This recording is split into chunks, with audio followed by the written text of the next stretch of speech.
வணக்கம். நீங்க பகிர்ந்துகிட்ட இந்த வர்த்தக அறிக்கைகள் ஒரு மிக முக்கியமான கேள்வியை எழுப்புது. ஒரு வர்த்தகரா நீங்க எப்போ சந்தையோட போக்குக்கு எதிரா நீந்தணும், எப்போ அதோட சேர்ந்து பயணிக்கணும்? ம். இதுதான் வர்த்தக உலகத்தோட மில்லியன் டாலர் கேள்வி. சரியா சொன்னீங்க.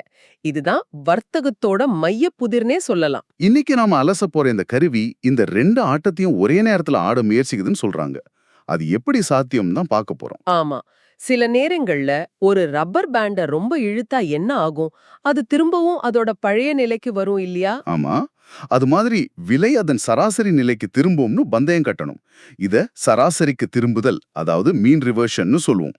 வேறு சில நேரங்கள்ல ஒரு பெரிய அலையில சவாரி செய்யற மாதிரி சந்தையோட வேகத்தோட, அதாவது மொமெண்டமோட பயணிக்கணும். சரி.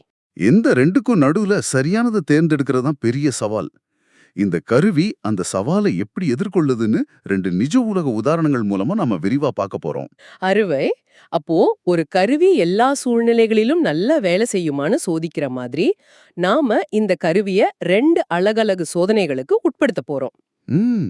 ஒன்னு பயத்துல விக்கிற சந்தை, இன்னொன்னு உற்சாகத்துல மேல போற சந்தை. இந்த டெஸ்ட்ல அது எப்படி பாஸ் ஆகுதுன்னு பாப்போம். முதல்ல இந்த பீதி சந்தையை எடுத்துக்கலாமா? ஜப்பானிய பங்கு குறியீடு 10,500. ஓகே. டிசம்பர் 17, 2025 அன்னைக்கு அந்த பங்குக்கு ஒரு மோசமான தொடக்கம்.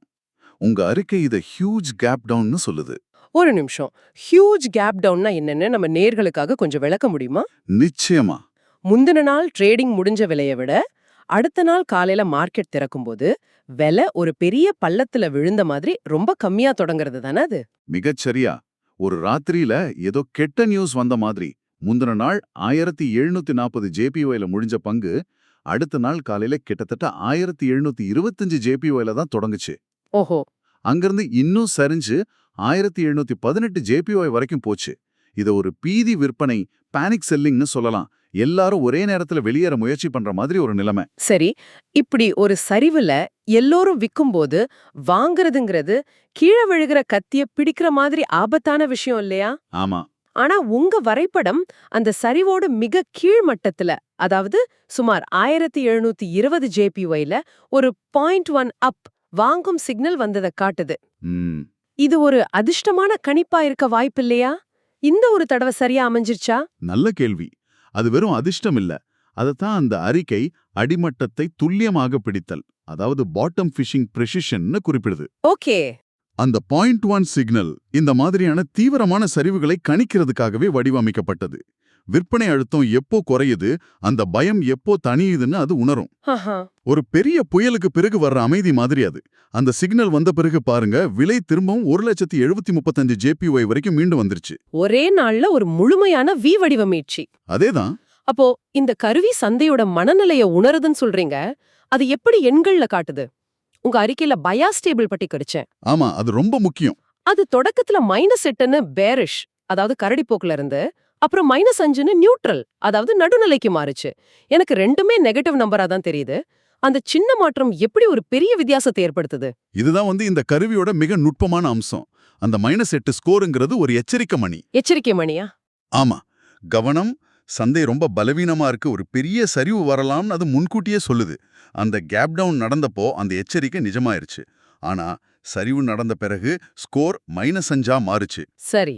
இது என்ன சொல்லுதுன்னா, சரி, மோசமான கட்டம் முடிஞ்சுது, பீதி தணிஞ்சிருச்சு, ஆனா இன்னும் நிலைமை சீராகல. ஓ அப்படியா? அந்த மாற்றம் அந்த 0.1 வாங்கும் சிக்னலுக்கு பின்னால ஒரு தர்க்கம் இருக்குன்னு உறுதிப்படுத்துது.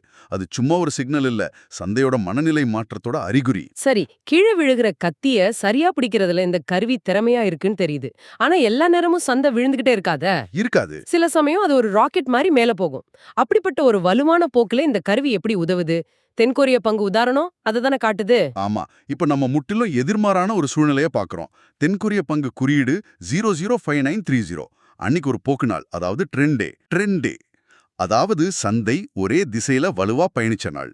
இதுவும் கேப் அப்போட, அதாவது முந்தின நாளை விட அதிக விலையில தொடங்குச்சு. ஆனா அதோட தொடக்கம் அப்படி ஒன்னும் சுமூகமா இல்லைன்னு அறிக்கை சொல்லுது. உண்மைதான். விலை உயர்ந்து திறந்தாலும் முதல் 1 மணி நேரம் ஒரு குழப்பமான பக்கவாட்டு நகர்வுல இருந்திருக்கு. இத சாப்னு குறிப்பிடுறீங்க. ஆமா. அதாவது சந்தை மேல போறதா கீழே வர்றதான்னு தெரியாம ஒரே இடத்துல தடுமாறி இருக்கு. கரெக்ட். அந்த நேரத்துல சில தவறான சிக்னல்ஸ் கூட வந்துச்சு. ஒரு விற்பனை சிக்னல், அதை தொடர்ந்து ஒரு வாங்கும் சிக்னல். அப்படியா? அனுபவம் இல்லாத ஒரு வர்த்தகர் இந்த நேரத்துல நுழைஞ்சா நிச்சயம் பணத்தை இழந்திருப்பாரு. இங்கதான் மறுபடியும் அந்த பயாஸ் டேபிள் ஒரு ஸ்டாரா ஜொலிக்குது. எப்படி? அந்த நேரத்துல அது என்ன சொல்லுச்சு? அந்த குழப்பமான காலை நேரத்துல பயாஸ்கோர் 5ன்ற எண்ணோட நடுநிலையா இருந்துச்சு. வெறும் 5ஆ? ஆமா. அது வர்த்தகர்கிட்ட என்ன சொல்லுதுன்னா, பொறுமை, இப்போ அவசரப்படாதீங்க, கைகளை கட்டிட்டு காத்திருங்க, சந்தை இன்னும் அதோட திசைய முடிவு செய்யல. இது ஒரு முக்கியமான வழிகாட்டுதல். ரொம்ப முக்கியம்.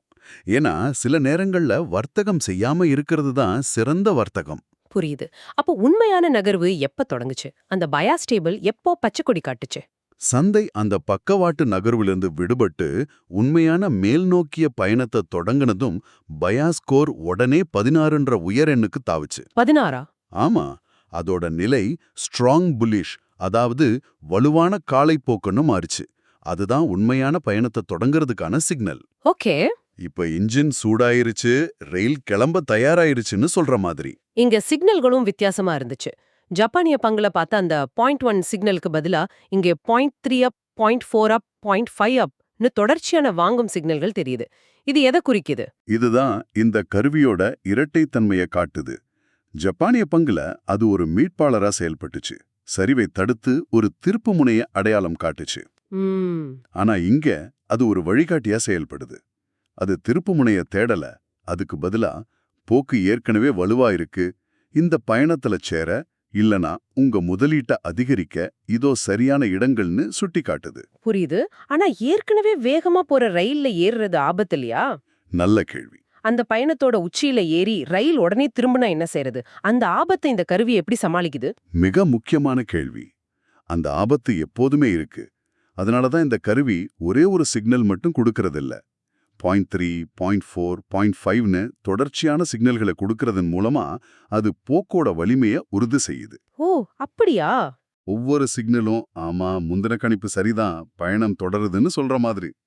அது மட்டும் இல்லாம பயாஸ்கோர் 16ல வலுவா இருக்கிற வரைக்கும் போக்கோவோட திசையில் இருக்கிறது பாதுகாப்பானதுங்கிறது அதோட தர்க்கம். சரி, 2 வெவ்வேறு சந்தை நாட்களை இந்த கருவி எப்படி சமாளிச்சதுன்னு பார்த்தோம். இதோட நிறைகள் குறைகளை இன்னும் கொஞ்சம் விரிவாக அலசுவோம். சந்தையோட மனநிலைக்கு ஏத்த மாதிரி தன்னோட உத்திய மாத்திக்கிறது இதோட மிகப்பெரிய பலம்னு தெரியுது. முற்றிலும். அந்த டைனாமிக் பயாஸ் அட்ஜஸ்ட்மெண்ட் தான் இதோட திறவுகோல். அது ஒரே விதியை எல்லா நேரத்திலையும் பயன்படுத்துறதில்ல. சந்தையோட தற்போதைய யதார்த்தத்துக்கு ஏத்த மாதிரி அது தன்னை மாத்திக்குது. ஆனா நீங்க கேட்ட மாதிரி இதுல சில அபாயங்களும் இருக்கு. அறிக்கை காலை நேர சறுக்கல்கள், அதாவது மார்னிங் விப்சாஸ பத்தி எச்சரிக்குது.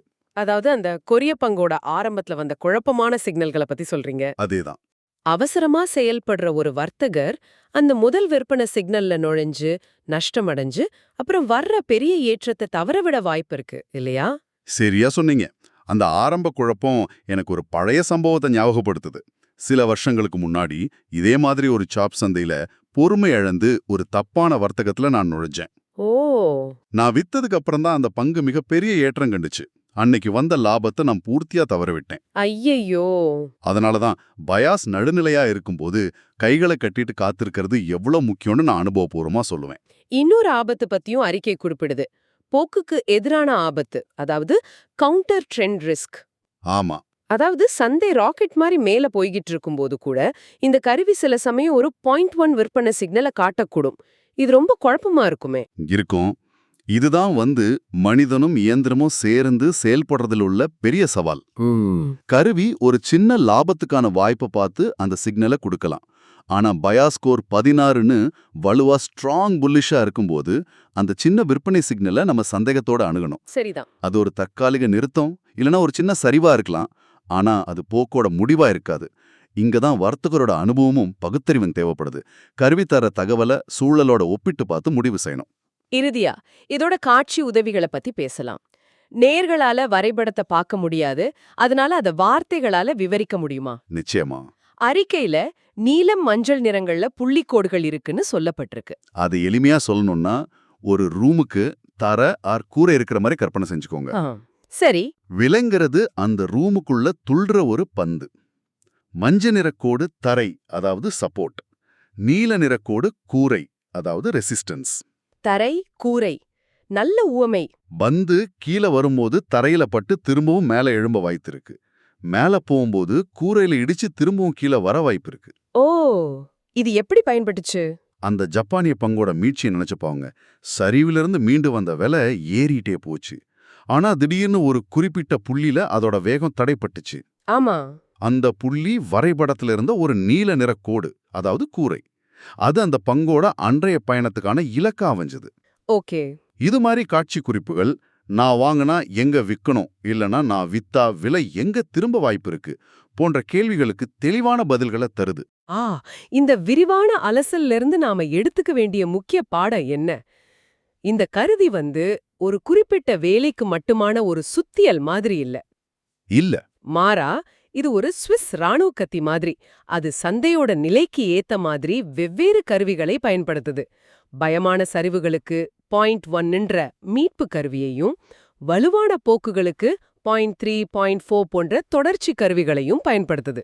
ஆமா.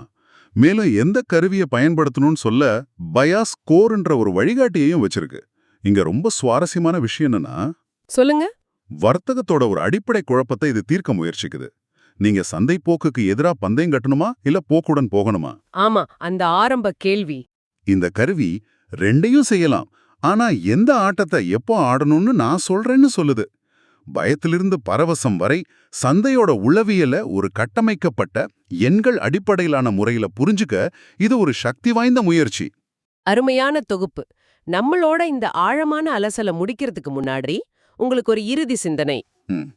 இந்த கருவி சந்தையின் மனநிலையை அளவிட பயாஸ்கோர் என்ற எண்ணை பயன்படுத்துது.